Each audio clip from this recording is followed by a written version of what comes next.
ఈ 30 చిన్న చిన్న వాక్యాలతో ఇంగ్లీష్ మాట్లాడదాం. మనం మొదలు పెడదాం అనమాట. స్మాల్ ఇంగ్లీష్ సెంటెన్సెస్ రెండు లేదా 3 పదాలు మాత్రమే ఉంటాయి అనమాట. కొత్తగా ఇంగ్లీష్ నేర్చుకుంటున్న వాళ్ళు వీటిని ఖచ్చితంగా ఉపయోగించాలి. చూడండి, విసరండి, దీనిని విసరండి అని చెప్పంటాకి మనం త్రో ఇట్ అని చెప్పని అంటాం అనమాట. దానిని విసురు అని చెప్పంటాకి త్రో దట్ అని చెప్పని అంటాం. తర్వాత మనం ఆడుకుంటూ ఉంటాం కదా, ఇవో నీ వంతు వచ్చింది అని చెప్పి అంటాం కదా, అంటాకి యువర్ టర్న్ అని చెప్పని అంటాం. కింద పెట్టు అని చెప్పడానికి పుట్ డౌన్ అని చెప్పని అంటాం. మళ్ళీ చదువు, మళ్ళా చదువు అంటాకి, ఏదో మళ్ళీ చెయ్యి అంటాకి రీడ్ అగైన్ అని చెప్పని అంటాం అనమాట.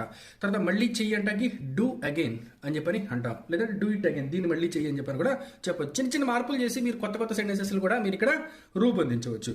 రవికి చెప్పండి అంటాకి ఇన్ఫార్మ్ రవి, లేదా రవికి చెప్పండి అంటాకి మన ఇంకా యాజ్ యూజువల్గా చెప్పాలంటే టెల్ రవి అని చెప్పని కూడా అనొచ్చు. అక్కడ రవి స్థానంలో మీరు లక్ష్మి, సునీత, సంగీత అలా కూడా మీరు పెట్టచ్చు పేర్లు. తర్వాత నన్ను చెల్లించనివ్వండి అంటాకి, అంటే బిల్ నేను పే చేస్తాను అని చెప్పడానికి లెట్ మీ పే. మళ్ళీ చూడు అంటాకి లుక్ అగైన్ అని చెప్పని మన మళ్ళీ చూడు, లుక్ అగైన్. నా వైపు చూడు అంటాకి లుక్ ఎట్ మీ. తర్వాత జాగ్రత్తగా నడుపు అంటాకి డ్రైవ్ సేఫ్లీ అని చెప్పంటాం. స్కూల్కి వెళ్ళు అంటాకి గో టు స్కూల్. నన్ను వదిలేయి అంటాకి లీవ్ మీ అంటాం. దానిని చూపించు అంటాకి షో మీ దాట్, దాన్ని చూపించు. తర్వాత దీనిని అంటాకి షో మీ దిస్ అంటాం. ఓకేనా? అలా ఉండాలి. షో మీ దిస్ అంటే దీనిని చూపించు, షో మీ దట్ అంటే దానిని చూపించు. నాకు ఇంకొంచెం చెప్పు, టెల్ మీ మోర్, అలా మనం చెప్పుకోవచ్చు. అతనిని లోపలికి పంపు, సెండ్ హిమ్ ఇన్, అతని లోపలికి పంపు. తర్వాత ఆన్ చెయ్యి, ఆఫ్ చేయి అంటాం కదా టీవీని, లేదా టర్న్ ఇట్ ఆన్ చెయ్యి, టర్న్ ఇట్ ఆఫ్ చెయ్యి, అలా మనకు ఉపయోగించుకుంటాం అనమాట. ఈ దారిలో రా అంటాకి కమ్ దిస్ వే, ఈ దారిలోకి రా అని చెప్పడానికి ఇంగ్లీష్లో కమ్ దిస్ వే అని చెప్పని అనొచ్చు. వాచ్ క్లోజ్లీ, దగ్గరగా చూడు.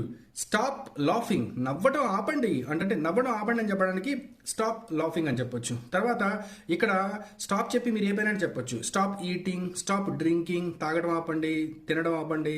తర్వాత నడవడం ఆపండి, వాకింగ్, స్టాప్ వాకింగ్, అలా కూడా మీరు చెప్పేసుకోవచ్చు. ఏదైనా చేస్తూ ఉన్న పని అనమాట. ఇక్కడ ఐఎన్జీ ఫామ్తో ఉండాలి.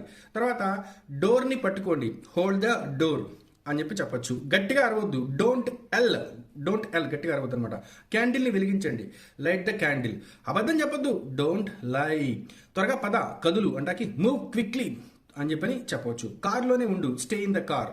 కలగ చేసుకోవద్దు, డోంట్ ఇంటర్ఫియర్. మధ్యలోకి రావద్దు, డోంట్ ఇంటర్ఫియర్, అలా అనమాట. నా వల్ల కాదు, ఐ కాంట్. మర్యాదగా ఉండు, బీ పొలైట్. దూరంగా వెళ్ళు, గో ఫార్ అనొచ్చు. నేను మెలకుగా ఉన్నాను, ఐ ఆమ్ అవేక్. తర్వాత ఇంకా బాగా ఉపయోగపడేవి ఏంటంటే లెట్ యు నో, మీకు తెలియపరుస్తాను అనమాట. I will let you know, నేను మీకు తెలియపరుస్తాను. తర్వాత I would like to let you